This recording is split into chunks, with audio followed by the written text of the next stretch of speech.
မင်္ဂလာပါရှင်မနေ့ကကိုဝင်ရှိတဲ့အကြောင်းလေးထိပေါ့နော်ပြောခဲ့တယ်အခုကပြောချင်တာကြတော့ဒီကိုဝင်ရှိလို့ရှိရင်ဒီကိုရီးယားနိုင်ငံကမိခင်ကိုဘလို့ထောက်ပံ့ကြေးတွေပေးတာရယ်ကလေးအတွက်ဘလို့ထောက်ပံ့ကြေးတွေရတာရယ်ကလေးမွေးပြီးွားရင်ထောက်ပံ့ကြေးတွေဘလို့မျိုးထပ်ရတာရယ်ဒီကလေးကိုလာစင်ပေးတဲ့ထောက်ပံ့ကြေးတွေရယ်အဲ့ဒီအကြောင်းလေးတွေကိုပြပေးခြင်းတယ်ပြပေးမယ်ပေါ့နော်သိတဲ့လူတွေကလည်းအများကြီးရှိတယ်လို့မသိတဲ့လူတွေလည်းအများကြီးရှိမှာပဲလေနော်အဲ့လေးကိုသိစေခြင်းလို့ညကြလို့ရှိဗီဒီယိုဖိုင်လေးတင်ပေးမယ်တချို့တွေကြတော့လေအဲ့ဒီထောက်ပံ့ကြေးတွေရတာသိတယ်ဒါပေမဲ့အမျိုးသမီးကမရဘူးပေါ့နော်အဲ့လိုမျိုးအမျိုးသားအချက်လေအဲ့လိုမျိုးတွေရှိတယ်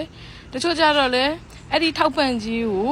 ခလေးပစ္စည်းပဲဝယ်လို့ရမယ်လို့ထင်တဲ့လူကလည်းတသက်ရှိတယ်အဲ့ဆိုတော့အဲ့ဒါကလေးပစ္စည်းပဲဝယ်လို့ရတာလားကြံတဲ့ဒီမိသားစုအရေးအတွက်သုံးလို့ရတာလားအဲ့ဒါလေးတွေကအစလေးပြပေးမယ်နော်ဘယ်ရွယ်မှာဆိုရင်ဘာအတွက်သုံးလို့ရတယ်ဘယ်ကိုဝင်မှာပဲဟာဆိုရင်ဘာဒီစေးဖို့ဆိုစေးဖို့ပေါ့နော်မျိုးစုံပေါ့သူတို့ဟာလေးတွေကက်ကလေးနဲ့လာတာအဲ့လေးတွေကိုကိုကြုံခဲ့တဲ့ကိုရခဲ့တဲ့ဟာလေးတွေပြန်ပြီးတော့ညီမတွေအမတွေကိုပြပေးမယ်ငါကြလို့ရှိရင်ဗီဒီယိုဖိုင်လေးတင်ပေးမယ်နော်အခုတော့ချိန်သိမ်းမရလို့ဒီလောက်ပါပဲရှင်တတာ